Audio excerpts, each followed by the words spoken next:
I find myself doing that too. Like I'm trying to do this so that God will now like follow through.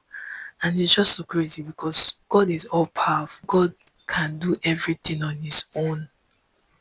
Where can we hide from his presence? No matter where you go, he's there. Even when you're sad, he's there. Sometimes I even feel like I might even be the problematic child, always complaining and everything. Because at the slightest inconvenience, I'm already contemplating. I'm like, oh more, ah God, I'm so tired. What's even the point of everything? What's the point of all of this? That feeling and everything. And God is telling you that He's there, like He's working out everything. And somehow but somehow you still find yourself going back and forth on your feet. And God is just telling you to stay, to just rest. Listen to Him. Hear what I'm trying to tell you at this time. But everything is just so noisy. You're moving through too fast. Sometimes you just need to slow down. You just need to stay. And yesterday, I was actually thinking back at university time. There are sometimes that my friend, shout out to her, sometimes she's just in this mood where she's not saying much, she's just still. And I'm asking her like what's going on and everything. And she said that God is just calling her to a place of stillness, a place to just wait. And I didn't quite understand it. But yeah, I'm getting to understand that the world is too fast. There's so much noise in the world that we need to take some time out to stay in God's presence. We need to take some time out to listen to what God is saying per time. Because God is speaking, but everywhere is noisy. So how can you hear? You need to drown out the noise and hear what He has to say. Even if you're at the lowest point in your life and you're contemplating everything and you're feeling like, am I alone in this and everything? God is there. Just keep staying in God's presence. Those that dwell in the secret place of the Most High will abide under the shadow of the Almighty. So you have to dwell in the secret place of the Most High. Let that be your ecosystem. Let that be your atmosphere, your climate for survival. Let that just be where you stay, even in that moment of nothing. I really pray God helps us, and I pray we also do the work because God is helping us, but we need to redirect your focus to God, because last it's God that matters. Oh.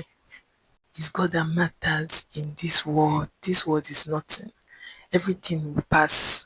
We're just like dust. Our life will be nothing in the blink of a second. Once God just says that it's time to wrap this whole world up, let's wrap everything up. Everybody will go, and like all these things that you're trying so much to chase before you find God will not even matter, because you might get that thing and then you find out that you do not even have peace.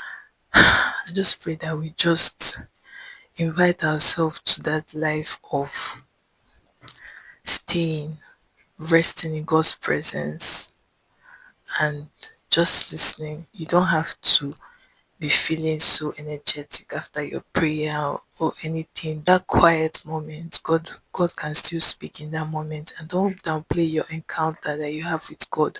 Don't feel like it's too small, it's not as grand as others. Just don't take it for granted.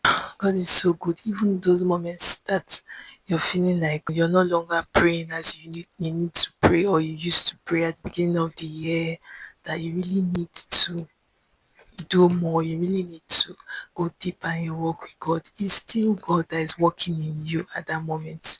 Scripture said it is God that worketh in us to will and to do of his good pleasure. It's just such a privilege to even be heard when you pray. It's a privilege that you have someone to talk to, someone that understands your pains. God has said that in this world there will be trials, there will be tribulations, but be of good cheer. He has overcome the world.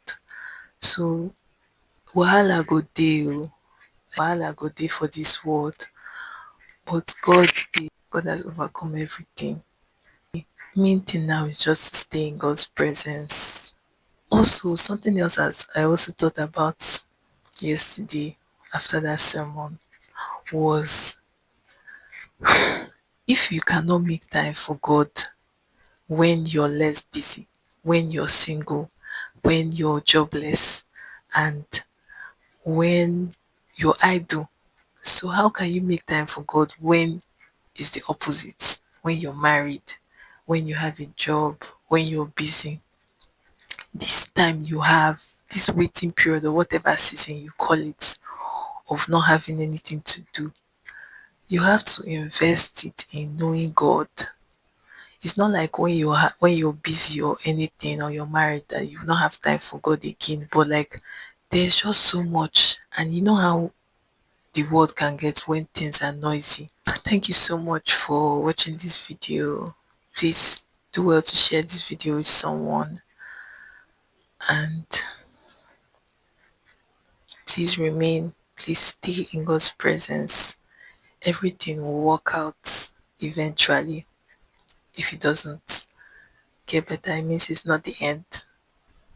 Let's not put so much thought into into trying to make it work, that we forget the person that understands everything, God, the person that is able to work out that thing for us. Let's just keep our eyes on God. Even when I can't remember his name, was walking on water, his focus was on God and he kept walking. When he removed his focus from God, that was when he started sinking. So please, let's stay